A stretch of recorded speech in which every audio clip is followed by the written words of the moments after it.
Let's talk about the direction this country is going in. And we'll start with this video here from our friend Zoran Mamdani, who has publicly stated he's looting New York City. What we would rather do is ensure that they remain as they are so that the city can be on firm financial footing. However, in order to get to this point of closing the gap on both this fiscal year and the next fiscal year, we are forced to raid the rainy day fund, the retiree health benefits trust reserve, and to increase property taxes across these other years. We would rather. Wow. That's insane, man. Take a look at this. Take a look at this. Here. Welcome to New York City. We call it San Francisco Jr. Unbelievable. That is feces. Is filled with shit. Like this. Bro, it's been only a couple of months. That's literally an S storm. Literally. Man. So we have this, and this Geiger Capital guy said, sell morons on taxing the billionaires, immediately raise property tax on every middle-class family in New York. To which this guy responds, 67% of New York City residents don't own any property in the city. The notion that this is a tax hike primarily on normal working New Yorkers is an absolute joke. And I'm going to give a shout out to our good friend Hassan Piker for making me apprised of this because he retweeted it, because leftists don't understand economics in the slightest. Nope. So let me try and explain it to you. 89% of residential rentals in New York City are run by businesses, not individual millionaires and billionaires. They're actually companies that maintain and staff these buildings, because having a place to live requires fixing plumbing, fixing the heaters, making sure the front door works, cleaning the hallways. This is why they're superintendents. Now, when you raise property taxes on everybody, including some of these businesses only have like 10 units. They're small businesses that maintain it so that you don't have to pay property taxes or other fees, or often your water bill. Now that they're going to raise the property taxes, one of two things is going to happen. They're simply going to pass that expense off to you, and your rents will increase. Knowing commie New York, however, they're probably going to try and rent control, which means the business owners have already done this. We're going to see rent versus cost price inversion. This means that it becomes more expensive to rent the property out than to just do nothing with it and sit on it as an empty asset. So if you own the property, they increase the property taxes. The business that runs it says it's no longer a viable business. They will sell off the property or abandon it. And then what happens? You are going to get empty buildings, bankrupt businesses, loss of jobs, and the best part, slumlords. Yep. These people don't understand a lick of economics. I saw a great video where this old guy is arguing with a lefty in the street. And he's like, you think that I should pay 70% of my income after $2 million? And the guy goes, yes, and 75% for every dollar after that. And he goes, okay, once I reach $2 million in income, I'm going to furlough all of my employees, and I'm going to go play golf and go on my yacht for the remainder of the year. And now nobody works, because they don't understand how economics works. So congratulations to all the commies in New York for watching your retiree health savings get looted and your property taxes spike. Yeah. Also, like, it's tough for people that don't live or haven't been in New York City or understand like how the outer boroughs work. But like the majority of properties in New York City are still single family homes, like Queens, Brooklyn, and then pretty much the entirety of Staten Island are single family homes. So the only people that are really going to feel the pinch here is not these large corporations that own a lot of rental properties, or even these sort of wealthy property owners that presumably he thinks he's like really putting some weight on here. It's just like normal middle class people that still own homes like in Queens, Staten Island. They're the ones that are going to feel the pinch, because like what, a 10% increase,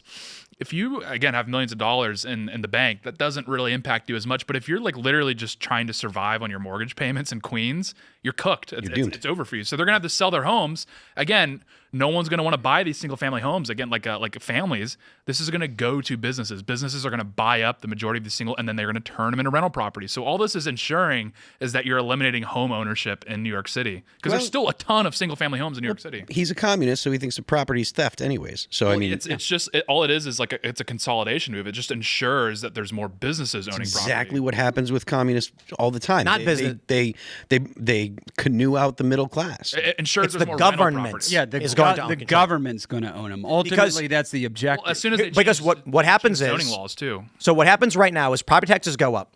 The small business rentals, 89% of the rentals are small, are owned by businesses, some large, some small.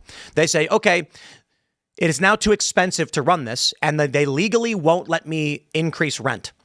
So I give up. The city then goes, well, how about this? We will buy the property off you at a good rate. And when de Blasio was in during COVID, he said their strategy was to buy up these buildings for pennies on the dollars to make community housing. This is the game they're playing. We've already seen this happen where landowners, building owners, businesses have begun to leave properties vacant because the price limits, the rent limits that are in place by law, make it so that it's more expensive to rent it than to not rent it. So what they're doing is they're leaving these.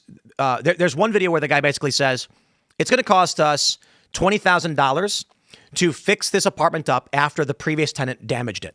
We have to pay that cost. However, we can only charge X amount of rent. We would not make our money back ever because the wear and tear of the existing tenant is going to require costs. So we just leave it empty. Mm-hmm. And now there's people saying, like, why can't I afford rent anywhere? Because communists are very stupid. They are deeply insane and stupid people.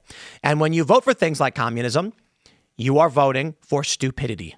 And you hit the nail on the head. It's communism. And the end of the day, it comes down to one simple word that I think we all have understood that this agenda is about, and that's control. Yeah. So once you're living in one of these, government-run and provided homes, all the little psycho idiosyncrasies that the left is about, how many times you can flush your toilet, how much water you can run, can you have a gas stove, all those little things to control every aspect of your life and how you live your life will be determined by the government because you are dependent on them for your very existence in the shelter that you live in, the home that you live in, the roof over your head. Yeah, absolutely. Well, the problem I see largely is that, let me just put it like this. The problems that we're facing are because it is due to the fact that Americans over a long period of time have become fat and complacent. That we've come to a place where you can have a Zoran Mamdani being like, yeah, we're going to gut your bills. There's crap all over the streets. San Francisco. How did we as Americans allow any of this to happen? The truth is that the generations that came before us, just largely didn't care. Right. They were like, what do you mean? The system runs itself. And what happens? They got fat and happy. And then the people in office were corrupt and started gutting the machine for their own benefit. And now we're in a death spiral. Yeah. Can the tailspin be recovered from and pulled out of? I'm not entirely sure. But historically, we do tend to see a few things from situations like this. You could possibly get a Caesar-esque Roman Empire. The Republic falls, and then a strongman says, I'm not going to let it happen, and takes over. An Abraham Lincoln-esque suspension of habeas corpus and constitutional rights to keep the Union stabilized. You also could get a Bolshevik revolution. Far leftists go to the centers of power, take out the command structure, then they assume control, and everybody's just too scared to do anything about it. You could also get a Franco-esque type scenario, where a military leader says, I'm not letting these commies win, and then just decides to start fighting. Right. It's going to be one of something like this. We don't know exactly what it'll look like. History doesn't repeat, it rhymes. So I wish you all the best of luck, and I hope you are preparing for the worst and hoping for the best. But even New York City, like the people that live in New York City, the standards drop because they're replacing New Yorkers. Like you can go and look at the demographic makeup of New York City. The foreign-born proportion of the population is increasing year over year. It's not stopping. And so part of the problem is a lot of these people, they don't actually have like the expectation, because we're saying, how can Americans tolerate this? How can Americans stand for this? It's like, well, there's not very many Americans left in New York City. Certainly not very many Americans that have like a long lineage in the country. Yep. And so that's part of how you can consolidate power in places like New York City and places like Los Angeles is you just shake out Americans. That's the strategy that's going on here. Well, that's Zoran's coalition. But part of it is not just shaking Americans out. It's bringing non-Americans in. Back to the congressional map issue is the census, right? Congressional districts are made up of individuals, not citizens right now. And it should count for citizens. There are congressional districts in this country. Congressional districts, roughly 750,000 people. There are some districts that only have 250,000 citizens. Yeah. That's it. Yeah. Yeah, That is it. So it's like you got to go fix this census issue, which I know the administration is looking at, and I'm praying to God that they do, because if they don't, we're cooked. Yeah. Is that something that Congress is gonna be helpful with, or is it something that the executive can do on his own? Or The executive tried to do that during the last census. It went to court. I think they're going to take another run at it for the next census. Congress can certainly, absolutely, look, we can pass any law that we want within the bounds of the Constitution. no, you can't. You can't barely pass any laws. Yeah, well, I'm speaking theoretically. You're right. Okay. Yeah. by the powers vested in Yeah, Congress. if we're able to defeat our opponents in the House and then coerce our enemies, which is the Senate, then yes, we could do these things. But yeah, you could certainly pass a law to do it. But you know, the Senate is kind of the go along, get along club over there, and they're living in 6-year terms, and you know, whatever, no problem. You know, just kind of managing the decline of the country. Repeal the 17th? I'm actually for that. I am completely for it. Yeah, certainly. 100%. We got to do it. You know, I will admit, I think based on what we've seen largely in the political landscape, I am, I don't know what the right word is for it, but I think liberalism has reached its conclusion for this country. And that is the fault of those who purported to be classical liberals but did not defend what they believed in. So I would describe it like this. I view myself as a classical liberal. For those that aren't familiar with what that term means, it doesn't refer to American politics at all. It's a reference to political ideology of, you know, largely what this country was founded on. But understand, this country was also founded on blasphemy laws, strong social codes, and people being hung in the streets when they committed crimes against other people. That's not to say I'm for those things now, but the thing is, we believed in semi-decentralized government. We believed in guaranteed rights and protections to be written down, and to a certain degree, freedom of people to practice their religion as they saw fit. Over a long enough period of time, this worldview, which I largely agree with, not like the minutia of how they were doing bad things, everyone understands. We do better over time, right? Slavery was bad. However, they allowed in other ideologies and cultures which opposed this. At this point, we are looking at the corruption. I don't mean the political sense. I mean general decay of our institutions. That is, the 17th Amendment, for those that aren't familiar, states that effectively we're having a popular vote for senator. It used to be that your state legislature, your state representatives would decide who they would appoint to represent the state. That is the better way to do it, because that requires individuals then pay attention to who their local senators and reps actually are and what's going on in their state.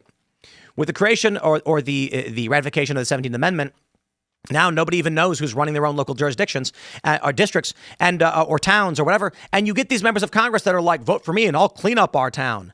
Why would a federal member of Congress be cleaning up your local town in your district? Your representative is going to go to Congress and represent your interests to the federal government on issues of national taxation, borders, and foreign policy. But these people now don't understand that we are a republic. Yeah. So I say this, we need a hard reset. Unfortunately, and I don't know how it comes about, but I know that whether we do it or not, it's going to happen. Because if it doesn't happen by the brute force of the right, the left will smash everything and burn it down. And then if either the right gives up and you get a Bolshevik-style revolution, or the right fights back and gets their reset. So if you repealed the 17th Amendment right now, you go and look at the number of legislatures controlled by Republicans or split legislatures, so say it goes 1-1, we'd have close to 60 senators. The Republicans would right now. We would have close to 60 senators right now, if not 60. And guess what it would do? It would reinstitute this beautiful word you just mentioned, republic. We're a republic. And so it would put focus back on the state legislatures, which are largely ignored, except when we're going through this redistricting process right now in states like Virginia.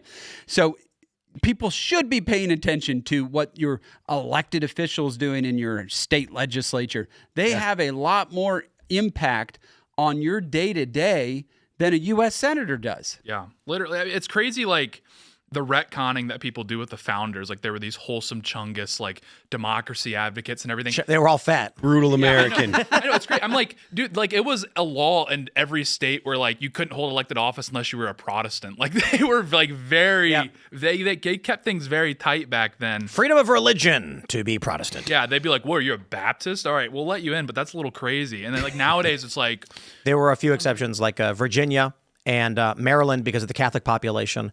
But most of the original 13 colonies were you had to profess a belief in a Protestant Christian God. The other interesting thing people need to understand is there were not just 13 colonies. People don't they think right.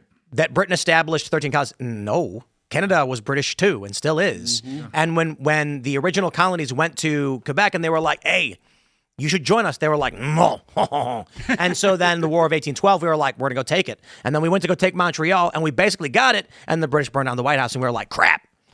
So anyway, thanks for checking out this clip from Timcast IRL. Make sure to watch the show live Monday through Friday at 8 p.m. Subscribe to this channel and we will see you all there.